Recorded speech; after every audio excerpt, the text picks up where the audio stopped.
నమస్తే. సామాన్యుడి చేతుల సామాజిక అస్త్రం నెంబర్ న్యూస్కి స్వాగతం. నేను రవీంద్ర.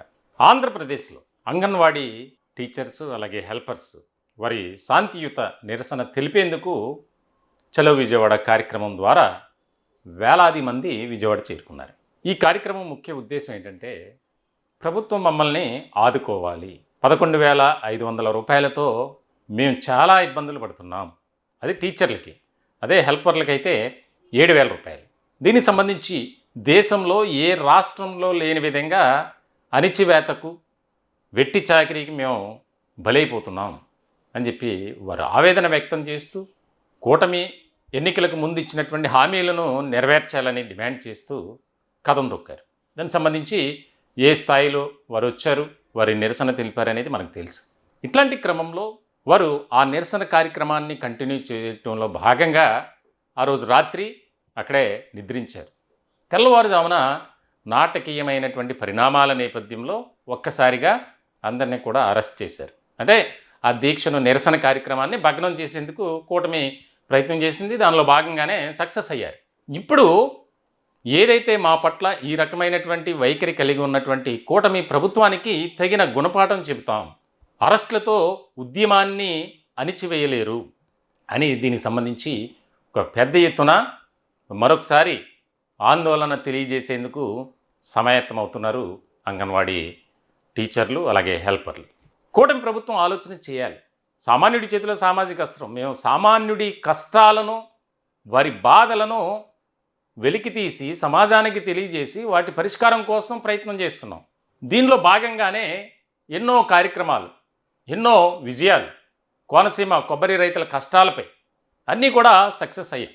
ముఖ్యంగా రిటైర్డ్ ఎంప్లాయీస్ అలాగే కాంట్రాక్ట్ నర్సింగ్ ఉద్యోగులు, ఇప్పుడు పనిచేస్తున్నటువంటి ఉద్యోగులకు సంబంధించి, కాంట్రాక్ట్ ఉద్యోగులకు సంబంధించి, అవుట్సోర్సింగ్ ఉద్యోగులకు సంబంధించి అందరి విషయాలపై ప్రత్యేకమైనటువంటి శ్రద్ధ పెట్టాం, ఫోకస్ పెట్టాం.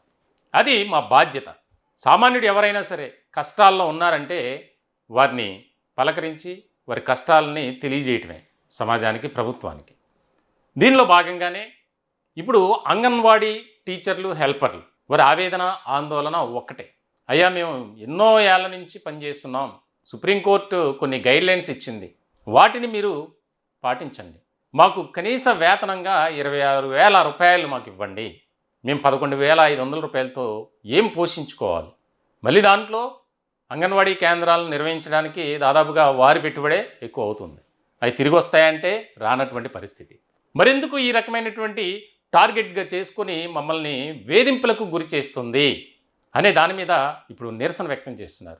ఒక్కసారిగా వేలాది మంది పోలీసులు ఆ ధర్నా చౌక్లో దీక్షా శిబిరం, నిరసన శిబిరానికి చేరుకొని అరెస్ట్ చేశారు. బలవంతంగా లాక్కెళ్ళారు. ఆ క్రమంలో ఎంతోమందికి గాయాలు. కొంతమందికి అయితే రాష్ట్ర నాయకురాళ్ళు ఉన్నారు, వారికి చేతులు ఇరిగిపోయినాయి, కాళ్ళు ఇరిగిపోయినాయి. ఈడ్చుకెళ్ళేటప్పుడు ఆ యొక్క గాయాలు, శరీరం అంతా కొట్టుకుపోయినటువంటి పరిస్థితి. అంటే కూటమి ప్రభుత్వం ఎందుకు ఈ విధంగా వ్యవహరిస్తుంది? మేము సానుకూలమైనటువంటి విధానంలోనే కదా ధర్నా చేసాం, ఆందోళన చేసాం. ప్రభుత్వంపై ఎక్కడా కూడా మేము బురద జల్లే ప్రయత్నం చేయాల. మీరిచ్చినటువంటి మాట దానిని నిలబెట్టుకోండి అయ్యా మహాప్రభు అని మేము అడుగుతున్నాం. దానికి సంబంధించి మీరు ఎక్కడా కూడా ఒక నిర్ణయం అంటూ తీసుకోలేదు. మీరు అధికారంలోకి వచ్చి 2 ఏళ్ళు కావస్తుంది. అయినా సరే మా బాధలపై, మా కష్టాలపై, మా ఆవేదన మీకు అర్థం కాదా అని రాష్ట్రం నలుమూలల నుంచి వేలాది మంది వచ్చారు. మరి వారిని అర్థం చేసుకొని ప్రభుత్వం ఏం చెప్తుంది? మీ డిమాండ్లలో 9 మేము నెరవేర్చాం, ఒక్కటే కదా మిగిలింది. ఆ ఒక్కటి కోసమే కదా వారు అడిగేది. కనీస వేతనం 26,000 పెంచాలి, అలాగే హెల్పర్స్ జీతాలు కూడా పెంచాలి, మాపై పని ఒత్తిడి తగ్గించాలి, భారం తగ్గించాలి, మాకు కావలసినటువంటివి ఏర్పాటు చేయాలి, సౌకర్యాలు, అంగన్వాడీ కేంద్రాలు. ఈరోజు 3 సంవత్సరాల నుంచి 6 సంవత్సరాల వరకు ఉన్నటువంటి పిల్లలకు వారికి ఆటపాటలు, చదువు చెప్పి ఇదివరకు ఉన్నటువంటి పరిస్థితులు లేవు. అంగన్వాడీ కేంద్రాలు ఇప్పుడు ఇంకా చాలా బాగా వారు సొంతంగా ఆ కేంద్రాలకు వచ్చేటువంటి పిల్లలను తమ పిల్లలుగా భావించి హక్కును చేర్చుకుని వారిని చక్కగా ఆలనా పాలనా చూసుకునేటువంటి బాధ్యత కలిగి ఉన్నారు.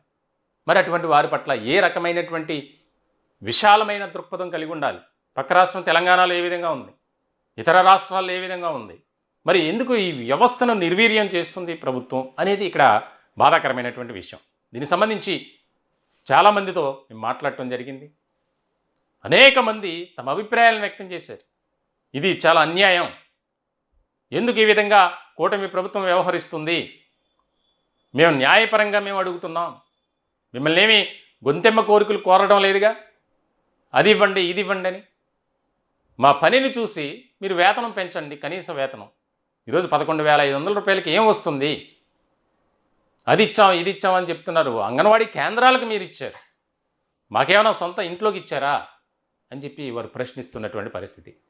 దీనికి సంబంధించి వారి యొక్క భవిష్యత్తు కార్యాచరణ ఏ విధంగా ఉండబోతుంది అనేది మనకి చంద్రావతి గారు, anganwadi workers union state secretary Chandravathi గారితో మాట్లాడే ప్రయత్నం చేద్దాం. అసలు ఏంటి వారి భవిష్యత్తు కార్యాచరణ ఏ విధంగా ఉండబోతుంది అనేది తెలుసుకునే ప్రయత్నం చేద్దాం.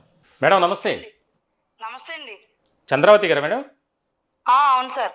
మేడం చెప్పండి, మేము నెంబర్ 1 న్యూస్ నుంచి మాట్లాడుతున్నాం. నమస్తే సార్. ఈ మీరు చేసినటువంటి శాంతియుతమైనటువంటి నిరసన కార్యక్రమాన్ని కాస్త ఇబ్బందికరమైనటువంటి పరిస్థితుల్లోకి కూటమి నెట్టింది. అవును సార్. మరి భవిష్యత్ కార్యాచరణ ఏ విధంగా ఉండబోతుంది? మీలో చాలామంది రాష్ట్ర నాయకురాలకి గాయాలు కూడా అయ్యాయి, చేతులు కూడా విరిగాయి. అవును సార్. ఎందుకు ఈ విధంగా వ్యవహరిస్తుందంటే మీరేం చెప్తారు మేడం?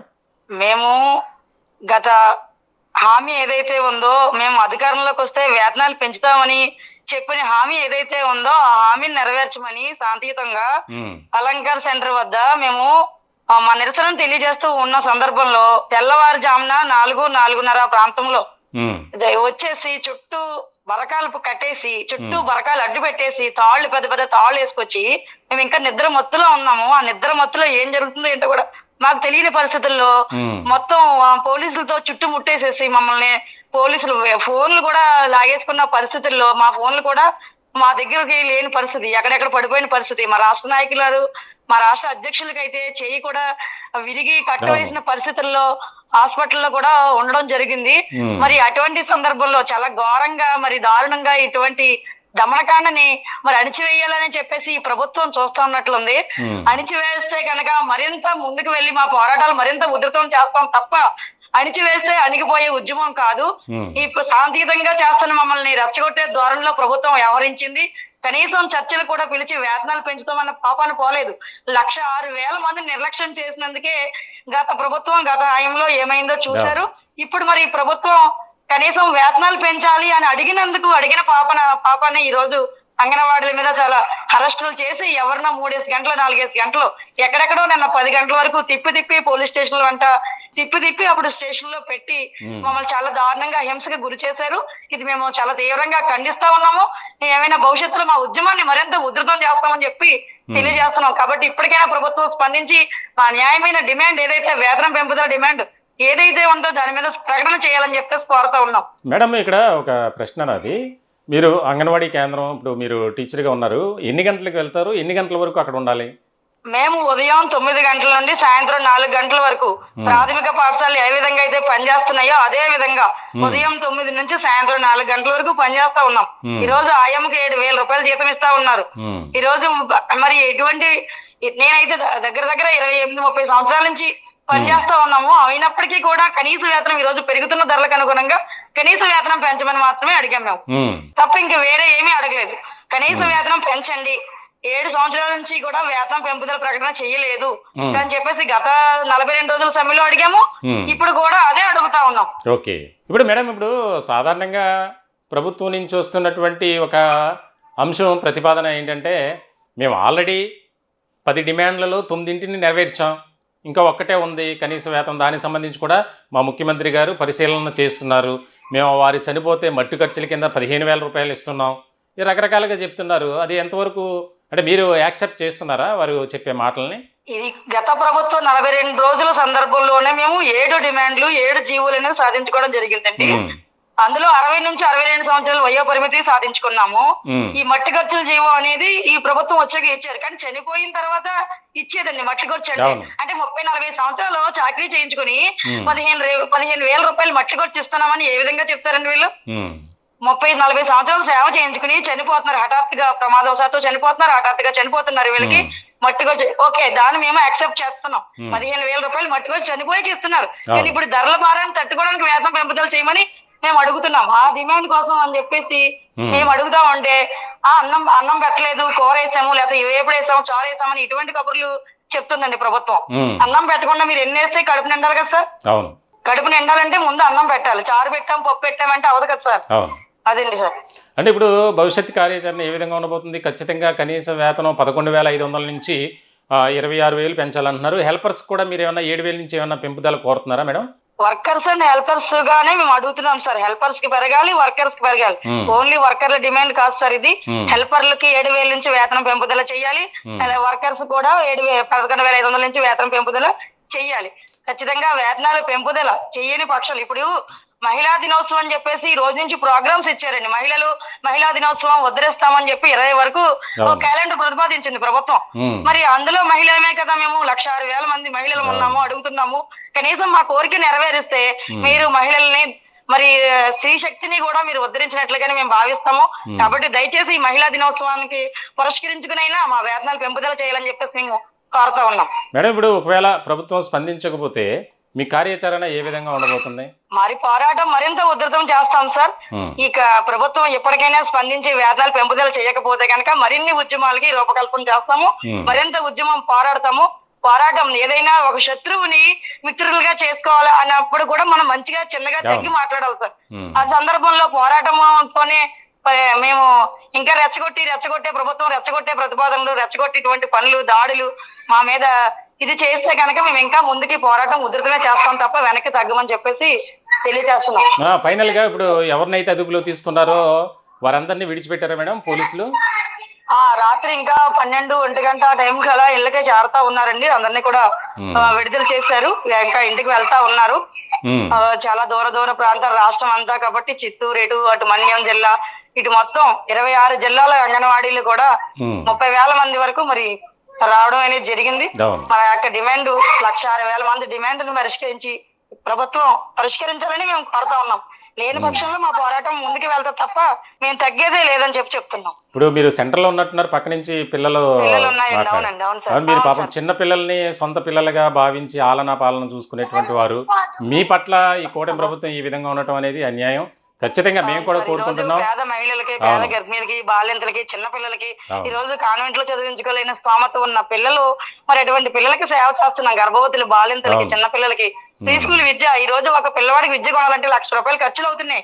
అలాంటిది మేము కేంద్రంలో 15-30 మంది పిల్లలు పెట్టుకొని ఉంటాను, 15-20 మంది పిల్లలు పెట్టుకొని వీళ్ళకి చేస్తున్నాం అంటే మరి ప్రజలందరికీ సేవ చేస్తున్నట్టే కదా సార్. ఈ రోజు వస్తున్న డబ్బులకి వాళ్ళు కాన్వెంట్ లో చదివించగలేని పరిస్థితుల్లో అంగన్వాడీ కేంద్రాలు ఎంతో అవసరం. ఈ అవసరమైనటువంటి అంగన్వాడీ కేంద్రాలు అవసరం కాబట్టి మా అందరూ కూడా సేవ చేస్తున్నాం. ఇంకా మేము సేవ చేయడానికి సిద్ధంగానే ఉన్నాం. కాబట్టి మా కడుపు కూడా నిండాలి కాబట్టి మేము మా కోరికతో శాంతియుతంగా నిరసన తెలియజేయడానికి వెళ్ళాము. మరి మా మీద ప్రభుత్వం విధంగా చేసినందుకు ప్రభుత్వం మరొకసారి ఆలోచించుకుని వేతన పెంపుదల కృషి చేయాలి. లేని పక్షంలో మా పోరాటాలు మరింత ఉధృతం చేస్తామని చెప్పి తప్పకుండా. చంద్రబాబు గారు, మీ ఏదైతే ఆశాభావాన్ని వ్యక్తం చేస్తున్నారో ఖచ్చితంగా కూటమి ప్రభుత్వం స్పందించాలని సామాన్యుడి చేతుల సామాజిక అస్త్రం మేము కూడా నెంబర్ 1 న్యూస్ ఛానల్ తరపున ప్రభుత్వానికి విన్నవించుకుంటున్నాం. ఖచ్చితంగా మీకు న్యాయం జరగాలి మేడం. అందరూ కూడా జరగాలి సార్. మా యొక్క గోడు వినిపించుకుని మా యొక్క మన్నలను పొందాలని ప్రభుత్వం మేము కోరుతా ఉన్నాం sir. Okay, thank you madam. Thank you sir. ఇదండి పరిస్థితి. న్యాయంగా మా సమస్యల మీద ఫోకస్ పెట్టండి, కనీస వేతనం పెంచండి. మాకు పెరుగుతున్నటువంటి ఆ యొక్క నిత్యావసర వస్తువుల ధరలు కానీ ఏదైనా సరే ఇబ్బందికరంగా ఉంటుంది. ఒక కుటుంబం 11,500 రూపాయలతో జీవనం సాగించాలి అంటే చాలా కష్టమైనటువంటి పని. మరి ఈరోజు ఎంతో ఆనందంగా, సంతోషంగా పని చేస్తాం, ఇంకా మేము చేస్తాం. కాబట్టి ప్రభుత్వం స్పందించాల్సినటువంటి అవసరం ఉందంటున్నారు. ఖచ్చితంగా రాష్ట్రంలో ఉన్నటువంటి దాదాపు 1,00,000కు పైగా అంగన్వాడీ కేంద్రాలు ఉన్నాయి. ఆ కేంద్రాల్లో కొన్ని సెంటర్స్లో అయితే 2 పనిచేస్తున్నారు, కొన్ని సెంటర్స్లో ఒక్కొక్కరే పనిచేస్తున్నారు.